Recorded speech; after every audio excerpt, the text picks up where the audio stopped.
Hello and welcome back to Middle Age Gaming, the channel where dudes in their 40s give their opinions on the modern state of games and gaming by comparing it to the biases based on our failing memories of youth. Today we're doing yet another review in 3 acts, meaning we'll be checking in at the 2, 10, and 30 hour mark, or when we finish the game, whichever comes first.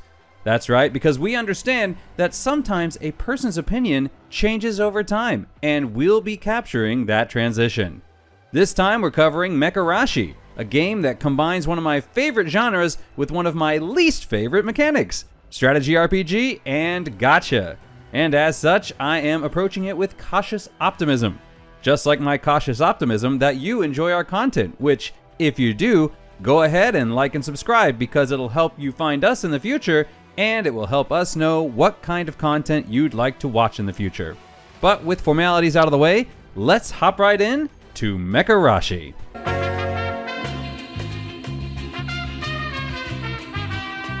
Alright, it's been 2 hours and I swear this game is trolling me. This is Major Rosa Diaz of the NDF Armored Corps.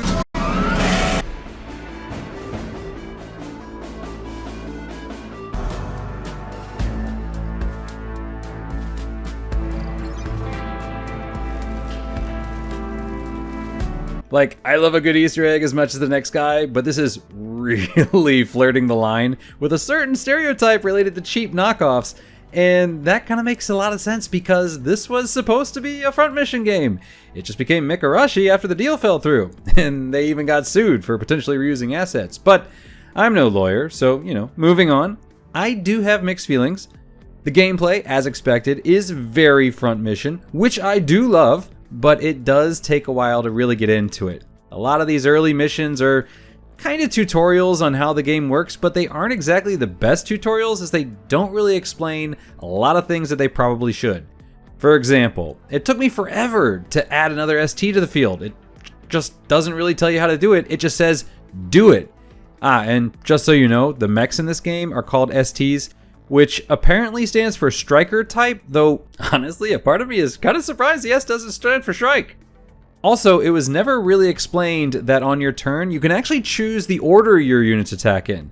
The way it sets up, they automatically put you on one guy, and so for a long time I thought I just had to follow that order, but nope, you can just click on somebody else and have them take their turn first. And I had to figure that out on my own in a challenge mission, and trust me, it really helps to know that. But that aside, the gameplay is actually pretty good. You've got your team of pilots and their STs, each with their own loadout and abilities, and it's worth noting that each pilot belongs to a class. Now each class excels at a certain role in combat, but they are also limited to certain STs and weapons. So for example, our main character is 𝙂𝙪𝙥𝙦, and he is a fighter, meaning that he excels at close range. So he's going to be using, pile bunkers and shotguns, that sort of thing. Meanwhile, his second command is 𝙀𝙀, who is a sniper, so I'm sure you can pretty much assume what she does. So yeah, the main gameplay loop is each side takes turns in which they can move each of their units on the board.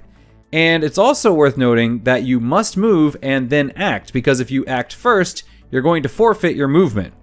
It's also worth noting that when you attack an enemy, if you are within range of one of their weapons, and unarmed can be a weapon, they get to counterattack. And this is important because that's basically all there really is to positioning. Attacks from the side or the rear don't matter, they'll just automatically face you. So just try to stay either outside their maximum range or inside their minimum range, and that way they can't counter you. Also, like front mission, each part of your ST actually has its own HP. If your core runs out, you're dead. Lose an arm and you lose access to any weapon you had equipped. Lose your legs and you move a lot slower. So there's some strategy as to whether it's better to just try and take them out wholesale, or just to reduce their capacity to fight and then finish them off later. It's also kind of weird, but if you lose an arm or a leg and then someone repairs you, you get the whole arm back. Lose your core though, and you're just out of the fight. And that's gameplay. And honestly, it's actually really good. Now, where I'm wary is the fact that this is very much a gacha game. You have a currency for unlocking new pilots, a currency for unlocking new STs, and different currencies for leveling, and you even have an energy pool that replenishes over time. Run out of that and you can't play anymore. Now, most of the story missions do seem to be free and take 0 energy, but if you want to do any kind of the extra stuff where you can unlock, extra components or things like that, that's going to be costing you energy. And of course, STs and their pilots are all locked behind loot boxes, so if you see somebody you like, expect not to get them right away. And of course, there are also different tiers. Some people are B, some people are A, some people are S, so yeah. Now, so far, this isn't an issue. It never really is in these games early on, and you can often get through the full story without ever having to, spend a dime, but it still puts a bad taste in my mouth. Now, again, it's still only been 2 hours or so, so maybe it won't be that bad. Now, in terms of story, it's really standard fare. It's not bad, it's just not special. And the voice acting is actually weirdly nostalgic, and I say that as someone who remembers voice acting in the 90s. Jill, here's a lockpick. It might be handy if you, the master of unlocking, take it with you. Thanks. Maybe I'll need it. Alright, it might be a touch better than that, but again, it's not bad, it's just not special. Major? Wait, what are you thinking of doing? Any questions, save them for the medics.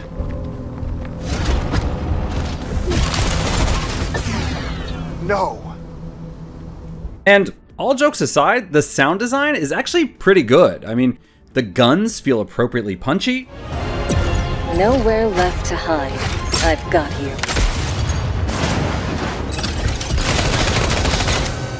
The mechs have a sense of weight to them.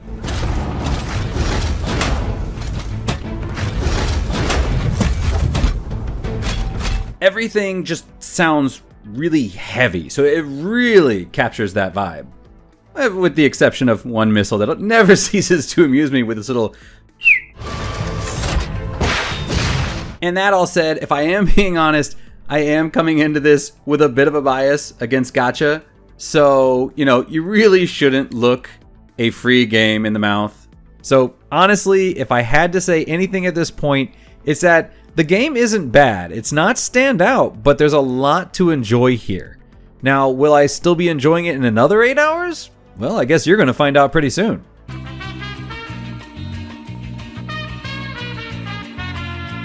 Alright, so a funny thing happened.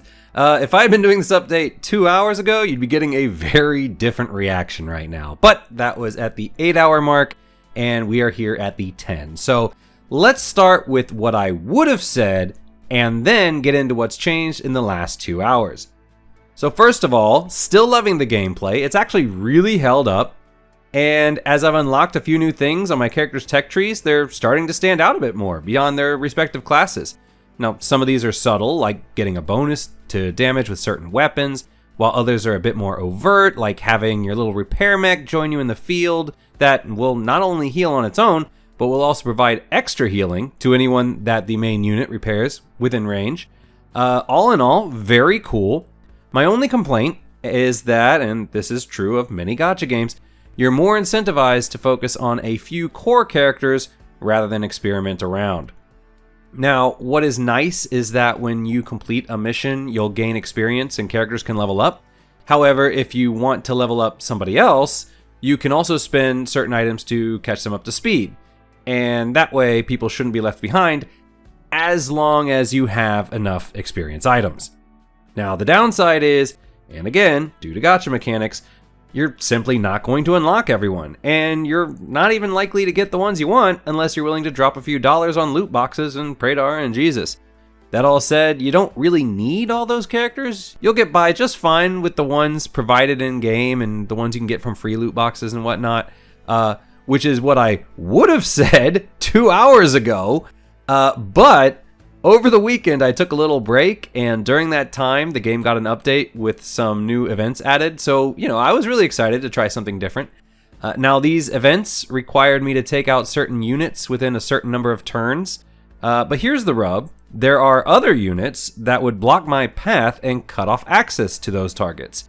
So what seems like a beeline it to the target and eat the damage on the way kind of mission actually ends up just being a damage check to see if you can blast through enemies fast enough through a choke point to reach your target, which is way less tactical and personally less fun.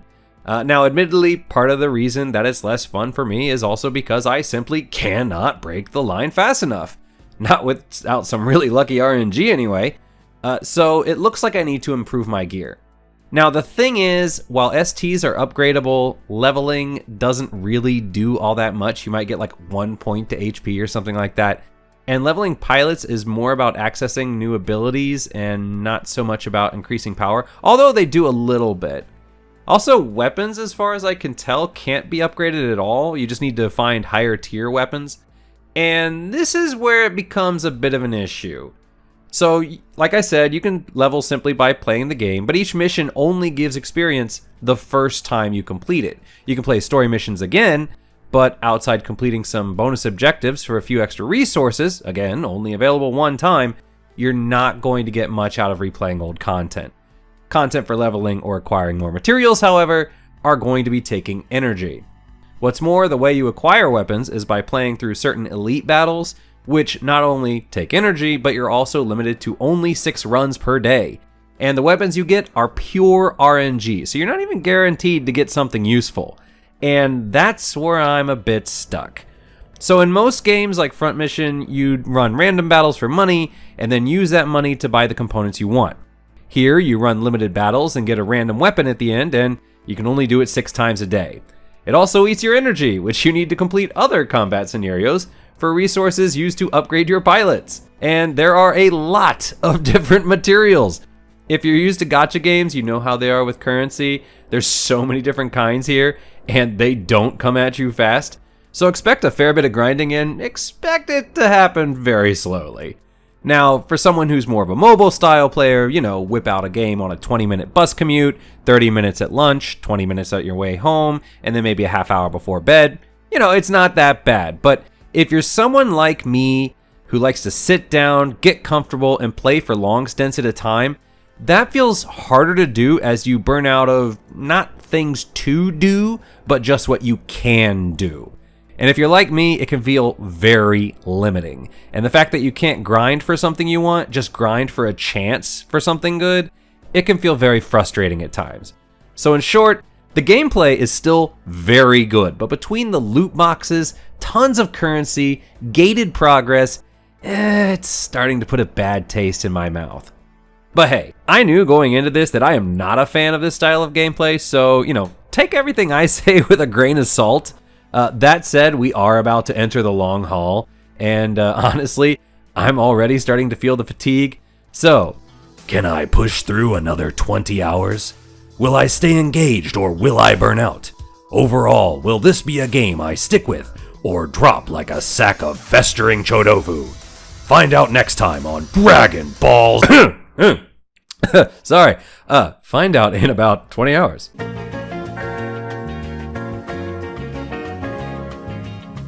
All right, I won't lie. I've been dragging my feet on this one. I know you've got a YouTube channel and you need to be making regular content, but man, life has been happening. Anyway, got to the 30-hour mark and then some, probably actually closer to 40 at this point, and it's time I buckle down and finish this review. Actually, I just checked. I am exactly at 40 hours.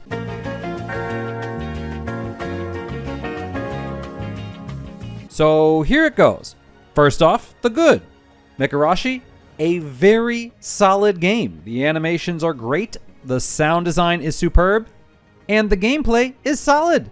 It really scratches that front mission itch, which is great and something I've been waiting for a really long time. But, okay, what's the bad? Well, actually, nothing. My only real complaint is that the clicking can get a bit weird sometimes. For example, I'll click on a character to move, but then it registers as clicking off the grid, canceling my character's action, or I'll click the attack and instead it'll reposition the character. 90% of the time it works, but in 40 hours it's come up a few times. But overall, it's not that big of a deal, and if I accidentally click standby, it'll bring up a prompt saying, hey, are you sure you want to do this? You can still attack, And the game does allow you to roll back turns. It's a limited feature. You probably only get about 6 or so per level, but it is very helpful nonetheless. So really, it's a slight annoyance at best. So yeah, the answer should be obvious. Do I recommend this game? No. I know you're probably a bit confused right now, but let me clarify. I do not recommend this game, but I am sure there are plenty of people who would recommend this game. The issue comes down to how I personally play games and the kind of games that I play. I'm the kind of guy that likes to sit down and dedicate a good chunk of time to something. You know, I'm not the kind of person who just pops in and out of games. And you can absolutely do that with Mecharashi. You know, each time I've streamed, it's been for 2 hours, or in a couple of instances, 3. And for the most part, I didn't have to top up my energy. For the most part, you know, because earlier on it wasn't an issue, but the further I've played, the more I've started needing to do it. Sometimes multiple times in a stream. And another issue is the game can have a steep difficulty curve. Now, I know some people like difficulty, and why I myself may not totally subscribe to the get good mindset, I do enjoy a good puzzle-like challenge, and strategy games like Mecharashi offer that. So, you know, no exception there. The issue lies in that leveling is very limited in this game. You can get experience in small quantities from some content, but the most effective way to level is to use items, and those are in limited supply. And this means that you are actually going to be actively discouraged from using many of your units, and are instead encouraged to focus on only a few very powerful ones, which makes a lot of the characters kind of feel meaningless. It's not something I particularly enjoy. You know, I like the idea of changing up my team and planning a strategy around that where everybody has their kind of use case. But instead, a lot of characters I just simply ignore, and I will never use them because, to be frank, they're just not worth it compared to the more powerful ones. And getting those characters that are worth it, yeah, I've never been a fan of gatcha. You know, I'm all for free-to-play games where you pay for the content you want, you know, buying characters and skins in like League of Legends or Apex. I'm 100% behind that, but again, in those cases, you want every character to be balanced because you want there to be a reason to buy every character. You know, locking content behind loot boxes, not a fan of that, especially because a lot of things are just, you're never going to want them. And you will be opening up a lot of loot boxes if you want to do well here. Not only do you need to roll for your pilots, you also need to roll for your STs. Now, you can absolutely play for free, particularly the story, but there will be times where you might get soft locked until you're able to roll some better content, or spend a considerable amount of time and energy playing other content to unlock resources to upgrade what you have. And there's the other thing that kind of gets me. There are a lot of resources in this game. I mean, you know, like every single pilot has different abilities, and those different abilities take different resources. So I don't really know what they're called, but you know, like for instance, if I have a sniper, I might need 2 green resources, 2 level 2 green resources to get this next ability. To get the ability at the same point in the tech tree for a different character, I might need blue resources. For another character, I might need brown resources. So each character is going to need their different resources. Each resource has different levels, and yeah, it takes a long time to get through it all. Now, you can get some of them relatively quickly, and I do mean relative, by using a sweep function. So basically, if you've already cleared a level, which will net you some of these resources, you can just hit sweep and you will auto clear the level, and you just get the resource from it. And so you can do that and you can get it relatively quickly. But doing that will take some of your energy, and this is, you know, it's designed as like kind of the old-fashioned mobile games where you have a limit of how much energy. So, you know, once you play it out, then you can't play anymore until you top up again. And again, I play for longer sessions. You know, sitting on a bus, running 3 sweeps, going to work, you know, that energy is recharged. You do another 3 at lunch. You know, by the time you're heading home, it's recharged again. You do another few. And then, you know, you spend some time with family, those recharge. And then at the end of the day, you come back and you kind of, you know, actually play some newer content or whatever. That's not really the way I play. You know, I'm the kind of guy who sits down and I'll dedicate, you know, 2, 3, sometimes 4 or 5 hours to a game at a time. If I have an hour, I'll just do something else with my time. That's just, that's me. It's not a game problem. That's a me problem. which is a shame because I'd really have loved for this to be your standard front mission game where I could just focus on 2 resources, experience and money, you know, and then just go through, play some randomized battles, have some fun with it, earn that. For me, that would have been the ultimate experience, but alas, that's not what it is. You know, I won't go into all my issues with gacha here, but they are many, and they do outweigh the fun that I would be having with this game over another game. So, you know, I'm having fun with this game, but the gacha kind of holds it back. I could be playing another game. I wouldn't be held back. I would have, you know, so I would have been enjoying that more. So I could have better spent my time elsewhere. Now, if you're wondering, you know, hey, you said you weren't enjoying that, but, you know, the review is supposed to be at 30 hours. Why'd you play an extra 10? Why'd you go all the way to 40? Well, if I'm being honest with you, it's because Silent Hill F is coming out soon, and I didn't want to get started on something else and then not be able to finish that in time. So I've been playing Mecharashi on stream, and then in my own time, I've been playing Final Fantasy 14 and, you know, doing some content there. So I just needed to kill time. That's why I put in the extra 10 hours. I know it's not glowing praise, but it did get the job done, you know, so fair. It was fun. So final assessment. If you're the kind of person who enjoys front mission and enjoys, or at least can look past gacha mechanics, this game may actually be for you. For everyone else, myself included, you might find your time better spent elsewhere. But yeah, so that's it for this review. Let us know how you feel about Mecharashi. I know it has a lot of fans, and I'm not putting down anyone for enjoying it. It just simply wasn't for me. And to be fair, maybe I was not the right person for this review, but the algorithm demands content and the master must be fed. So, you know, once I was strapped into the pilot seat, kind of had to see it through. But anyway, this is the 3rd review in 3 acts that I've done. Kind of strange that all 3 happen to be mecha waifu games. Not complaining, just an odd observation. Maybe I've typecast myself. Not complaining. It is a genre I enjoy. Who knows? Maybe when Mecha Break comes to PS5, I'll do another one. I did already promise in chat to at least stream Mecha Break when it comes out. So we'll see. The only reason I haven't jumped in already is because it doesn't seem to have cross-platform saves. And most of my friends who I would be playing with are on PlayStation. So I figured, you know, I might as well just wait until it's on PS5 and then I can just, you know, focus on it there. But with that, I think we're going to be trying some other content for a while.